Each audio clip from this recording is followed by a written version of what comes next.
ಆಕಾಶವಾಣಿ ಪ್ರದೇಶ ಸಮಾಚಾರ ಓದುತ್ತಿರುವವರು ಹರ್ಷಿತಾ ಟಿಎಲ್.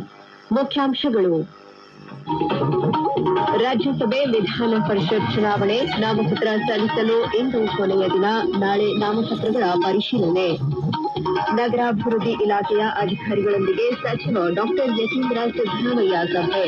ಶೀಘ್ರವೇ ಯೋಜನೆಗಳ ಅನುಷ್ಠಾನ ಪೂರ್ಣಗೊಳಿಸುವಂತೆ ಸೂಚನೆ.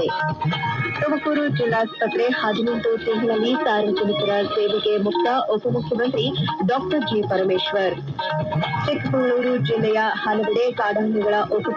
ಗ್ರಾಮಸ್ಥರಿಗೆ ಎಚ್ಚರಿಕೆಯಿಂದ ಇರುವಂತೆ ಅರಣ್ಯ ಇಲಾಖೆ ಸೂಚನೆ. ರಾಜ್ಯದ ಮುಂಗಾರು ಮಳೆ ಚುರುಕು. ಕರಾವಳಿ ಜಿಲ್ಲೆಗಳಲ್ಲಿ ಯೆಲ್ಲೋ ಅಲರ್ಟ್ ಘೋಷಣೆ.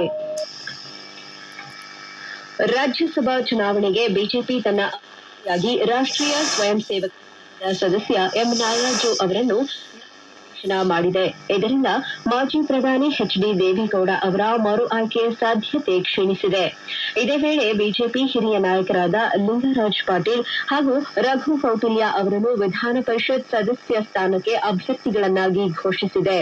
ಈ ನಡುವೆ 5ನೇ ಅಭ್ಯರ್ಥಿಯ ಅವಿರೋಧ ಆಯ್ಕೆಯ ನಿರೀಕ್ಷೆಯಲ್ಲಿದ್ದ ಕಾಂಗ್ರೆಸ್ಗೆ ಬಿಜೆಪಿ ನಿರಾಸೆ ಉಂಟುಮಾಡಿದೆ. ಜೆಡಿಎಸ್ ಬಿಜೆಪಿ ಮೈತ್ರಿಕೂಟ 3ನೇ ಅಭ್ಯರ್ಥಿಯಾಗಿ ಗೋವಿಂದರಾಜು ಅವರನ್ನು ಕಣಕ್ಕಿಳಿಸಿದೆ. ಪರಿಷತ್